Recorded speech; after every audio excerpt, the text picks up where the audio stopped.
Welcome back to the GSL. I'm Tasteless, and with me is Artosis. Together we're Tastosis, the cast and Archon. And for the record, I've noticed some people can't spell Tastosis right. Yes. Tastosis. There's no E. That was a terrible idea for us when we merged that name. Tastosis? No, Tastosis. No, Tastosis. That wouldn't Are be... you going to find our highlight videos on YouTube if you can't spell the Archon's name right? Think about this stuff. So, we've already seen two Protosses advance out of that all-Protoss match. It was Huck. Yeah, the odds were that two Protosses were going to come and out then of one group. Protoss would go down, and our predictions were correct. Yeah. So that's good. But now we have two Zergs and a Terran. I'm thinking a Zerg is definitely going to advance. The next player may be a Zerg or a Terran. Almost 100% chance a Zerg should make it out of this group since two make it out. Hydra throws his drink at the screen. He's like, no Zerg will make it out of that group. We're going to have Nestea against Leenock Foyu. Now, Leenock Foyu is a very, very good Zerg, but Kid should have never fallen down, is a very, very, very, very, very, very good Zerg. So, that was about 6 berries for Nestea. With Leenock only 2 berries. Is Nestea. Yeah. So, head-to-head here. I don't know if Leenock can beat Nestea, but Leenock's exhibited some pretty solid ZVs. And he eliminated Jelizer, I believe, in one of his previous matches. Did he? Did I just say something terribly incorrect? I don't think so. Wait. No, I mean in a previous up and down. Well, no. I said something completely incorrect on live. That's okay. Let's brush over it, Liz. If it never happened. Time to move on. That's all you can do is just keep broadcasting. No matter how bad the mistakes you make are. We haven't actually seen a ton of ZVZs lately, especially Nestea ZVZs. For quite a while, ZVZ was understood fully by Nestea and no one else. He was 2.5 levels above anyone else in understanding, just crushed everyone. No one came close to beating him except for Sen. And Nestea was holding with builds that shouldn't have held. It was like watching Jadong ZVZ. Yeah, it's like, he's really this good. guy completely, his brain encompasses this matchup. He gets it.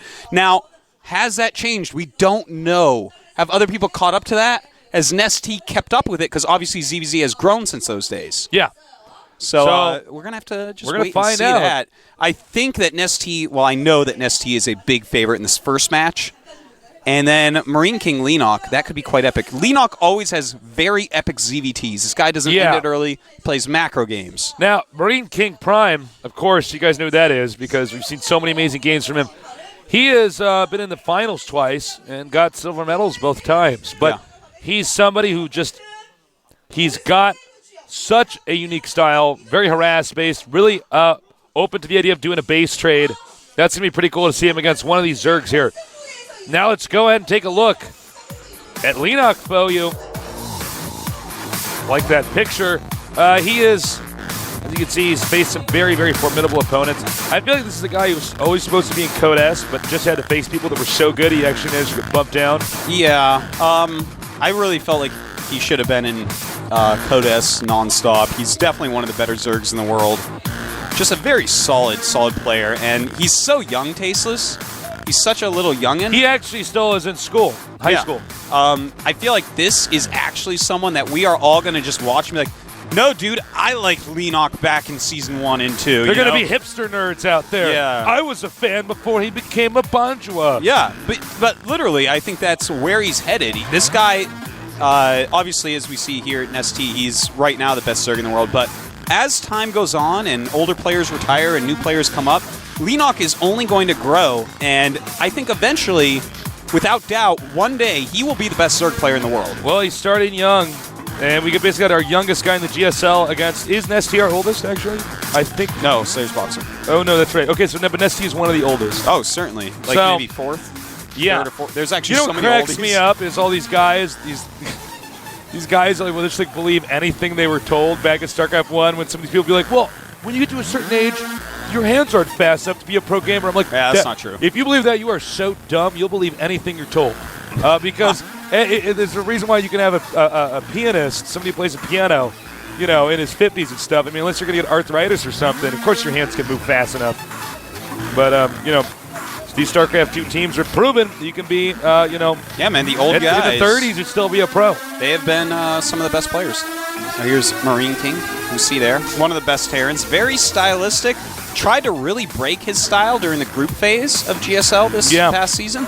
And it didn't work out so well. He was doing silly stuff like, well, you can go Siege Tank Marine Medevac against Protoss, but you don't just make like 4 Siege Tanks, 4 Medevacs, a handful of Marines, be like, this is my timing, I'm going across the map. No, dude, that's actually not, this isn't TVZ, this is TVP. It requires different playing. He really, coming out of his style did not work for him then. Maybe he's improved upon that. Maybe he'll use his own style a bit more. Of course, he's only going to be playing TVZ today. And his style that he plays in that really hasn't gone out of fashion. No, he does just fine. So he should be fine. It's too bad in that video we saw of him, what was it, against Inca, where he sieges up his siege tanks, and he's like, I should be able to hit his banelings from here.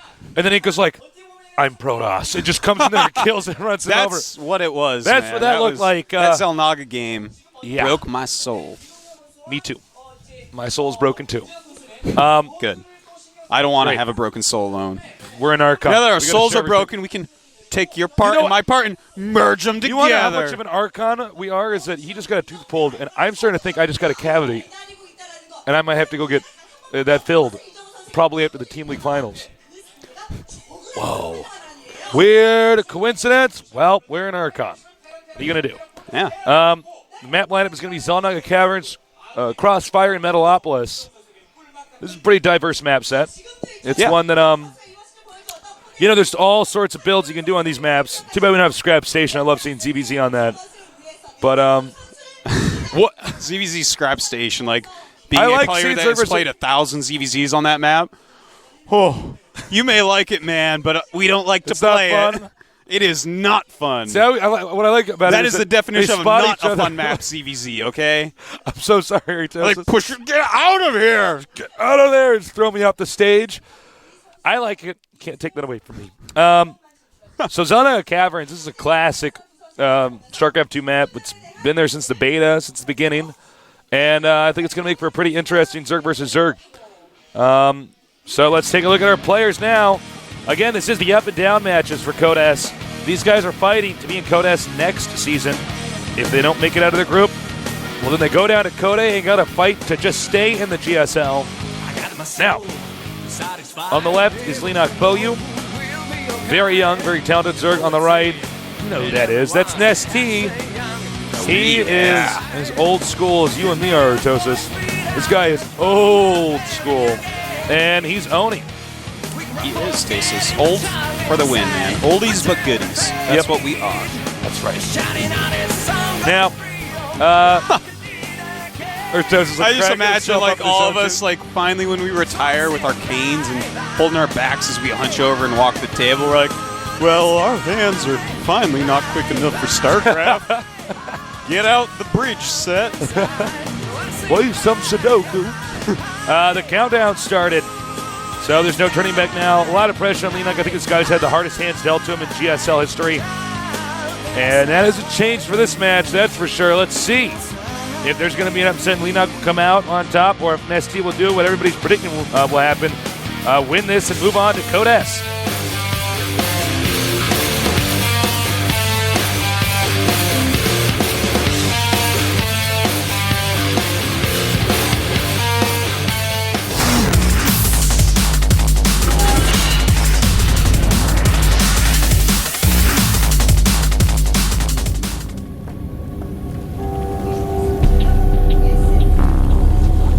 In the red, we have our first Zerg player. He is Leenock for you.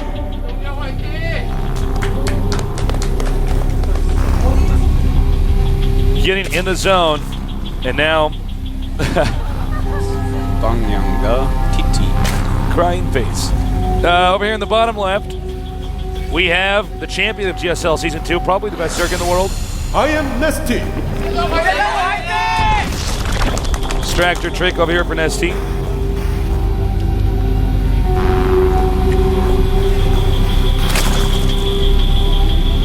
Thank you, Intel and G-Skill, for making this event possible. Oh, and Coca-Cola too. Coca-Cola, you guys are cool too. Yeah. Yeah? Well, It's time, Tasis, to divine which builds these guys are going to use. Of course, there is that kind of rock, paper, scissors type of thing. You can go hatchery first, but if your opponent goes like a 9 pool with a queen and just pumps lings, you're dead. And if you go for that and your opponent went, let's say, gas pool, then you're dead. Because obviously he has like 4 more drones than you in this units. So it looks like both of our players are going to go hatchery first builds. Looks like thus far their builds basically mirror each other. Well, Leenock getting a quicker gas. Yeah, okay. Here is a spawning pool for Nestea. Now, Banelings can play a pretty big role if it starts to be a ling-intensive game because, of course, one Baneling can kill an innumerable amount of Zerglings. At the same time, though, if you get Roaches out, Banelings are not so good against Roaches. So there's sort of this interesting balance you have to have. And, of course, if you have a few Roaches out and they have a ton of Zerglings, well, then you're going to run them over. So, yeah, can be a funky matchup at times, Tasteless. And, of course, the late mid to late game, Infestors become the unit of choice along with Roaches. Good. Yep. Infestors actually just so insanely good in this matchup. Well, you can catch Mutas. Yeah, well, that's and why just raffle stomp them. You almost never see Mutas anymore. Very, very few Zergs will that's ever actually go been Muta. like phased out in the metagame. Yeah. It's just... Sorry, Mutas. Sorry, man. You guys are like the bell-bottom jeans of fashion. Think that bell-bottoms or Mutas will ever come back, Tasis? Maybe, man. You know, they say that fashions move in 30-year cycles. Oh, yeah? Yeah. Do we have to wait 30 years for Mutas to come back? Now, that's what we don't know. We might be on StarCraft 3 by then. Yeah, we might be StarCraft 5 or something. StarCraft 30 years? Blizzard? All right, Baneling Nest on the way over here. Very quick speed in Baneling Nest from Mr. Leenock. Nestea, on the other hand, is going to be getting a Roach Warren, Tasteless. Right now, similar counts and drones, 20 each.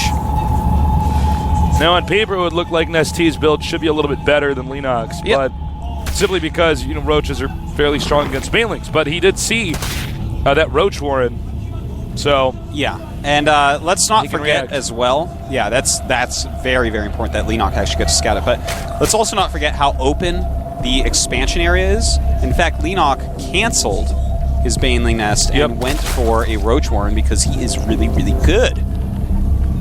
Now, go ahead. With the expansion so open, though, as I was saying, getting that quicker Zergling speed in the Banelings, he may have been able to get something done.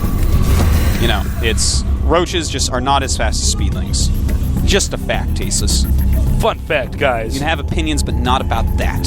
Fun fact, cows have 4 stomachs. All right, Nestea splits in here, sees the Roach Warren. Wouldn't it be funny if he canceled that, like made a Baneling Nest again? No, the Roach Warren completes. It's pretty tough to stop his scouting Zergling and Zerg versus Zerg. Tasteless right now. Yep. Leenock at 33 drones, 29 for Nestea. And so that makes a huge difference. ZVZ, when you don't just counter each other's units, it comes down to who can get some extra drones out there. And so far, Leenock just slightly ahead in that, even though Nestea has just made it a lot closer, 30 against 33 now. Ah, it burns, Roach Acid. And what do we have here? Evolution Chamber. If you want to get those upgrades going. So the Zergs do believe in what Darwin said. Now, we have the Zerglings rushing through here. The Evolution Chamber theory. The theory that with I an don't know Evolution if that Chamber, works. your units become better. Well, I don't know, over man. I mean, time. that theory makes a lot of sense. You can't prove it. Oh, no, I think you can, actually. Evolution Chamber over here, too. So both these guys Darwinists. All right. Now, I wonder what Brother Mac has to say about Evolution Chambers. Now, getting 2 means he's going to have to cut back on drones slightly, but if this goes into the late game... Ooh. Nestea. Oh. This is actually quite a difference. We see a layer going up for Leenock. Nestea, on the other hand, double Evolution Chamber. So it looks like Nestea is going to stay with a style that he used. This isn't exactly it, but Nestea and ZVZ likes to stay on hatchery tech and hit really strong timing attacks, get a good number of drones up, and just as I say that, Nestea starts his layer. So just going to be slower tech, and heavier upgrades. And here's going to be a nice interception. Oh, whoa! Spoke too soon. He gets up the ramp. Nice And scouting. the Queen says, goodbye. Queen doesn't say goodbye. It says sayonara. It says, Nobody leaves here alive. like the evil stalker. Like the badass stalker in one of our previous games. Well, Leenock has finished his lair, as you see, and has started a second evolution chamber, so he's going to catch up on upgrades as well. So these guys are rapidly building an economy and upgrading their attack and armor for their units. 53 drones for Leenock, 56 for Nestea. Both being very proactive on getting rid of any rocks that may or may not look destructible on the map. Now, interesting third hatch. So looks like Leenock's going to be really investing on a two-base style play. Doesn't want to take or expand too soon here. And we have a Hydra Den here for Nestea, and that might explain why Nestea is dropping some creep around the map. Yeah, if you get Hydras, obviously you're going to want Now, creep around. We don't have a shot of it yet, but Nestea is actually fast expoing to the gold base. There we go. Leenock, in the meantime, is making another hatchery, but it's in his natural. Yeah, and they're both going to keep on cranking us up. No, I spoke too soon because Leenock's actually going to... He's going to go for a lot of hatches. Now, the difference here is that Leenock has no plans to go Hydras. And also, no plans to go Infestors yet. We see no Infestors. So, actually, the army of Nestea is going to be better, but Leenock is going up to 4 hatch, not spending as much gas on Hydras. And they're both getting 2-2 with Roach speed. So, this is actually becoming very interesting. It's basically going to be Roach against Roach Hydra. And in the proper numbers, Roach Hydra will crush Roach if you engage each other semi-evenly. As you can see, Nestea's headset, dark red, with his APM up quite high. Get back here. Hydra's being produced for Nestea. May Nestea hit a timing attack pretty soon? A lot of this is going to be dependent on the concave, but if the Hydras can actually do the damage it needs to do. Okay, here's an infestation pit. Yep. All right, right now we have 39 Roaches for Nestea, 43 for Leenock, 51 drones against 53. Nestea in the lead there. 6 Hydras out for Nestea. Nestea continues to make Roaches and Hydras. Now the question is, will Leenock Foyu get attacked the moment he starts to make drones at his base? Oh, hold that thought. Looks like he's going to be the one attacking, and he's got a really good surface area there. Way better concave. The Hydras there are dealing a ton of damage. Nestea looks like he's going to be able to push back Leenock here. Even though Leenock has a great concave, the DPS on those Hydras very, very high. Nestea producing a ton of Roaches right now, but Leenock as well. Don't forget, Leenock has that extra hatchery, but the Hydras winning the day. That was all Hydras right there. I mean, there could not have been a better concave. Oh my God. Damn, that's two things occurred right there. Leenock hit on his +2 attack timing, but Nestea's third base slightly quicker. He was mining from the gold base a little bit quicker. He had those extra Hydras and his +2 carapace finish. So he was actually battling with an additional +1 carapace and those Hydras that just have the insane DPS tasteless. Yeah.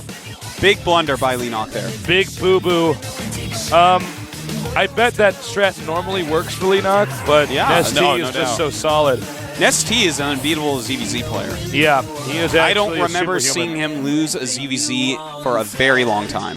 In GSL, so never. Good, man. Well, maybe in Season 1 or something he was terrible, but... Ooh, we're never going to talk about that again, Artosis. Let's just forget that he was... Hush on that. But no, he is ferocious. Yeah. I mean, like, rawr, ferocious, you know? Like what? Like, rawr. Not like, rawr, but like, rawr. You know? You know what I'm talking about. Shut up. Shut up. Okay. So, we're gonna go to game number 2 now. Where's the unfuse button? I'm like, where's the Men in Black things like erase everybody's memory? Okay, so Nestea once again showing he is the ZVZ master of the universe. Will he show it again in the next game? It's going to be Crossfire Tasteless. Great map. Great board game. It's going to be really good. Terrible board game. Well, it's not Hungry Hippos, all right? No, Settle it's down. not. Settle down. But it's still pretty good. Now let's see if Nestea's going to be as ferocious this time around.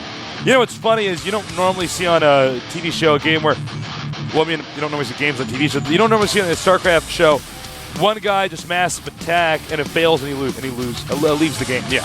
That's got to show you how disheartened Leenock is feeling right now. So going into game number 2, I hope he can play a little bit better. You know, I have to say all odds are really against Leenock. I mean, I think Nestea's simply put better, and he has so much more TV experience. Yeah. And really, you know, sometimes in big matches like this, it's all about who makes the least amount of mistakes.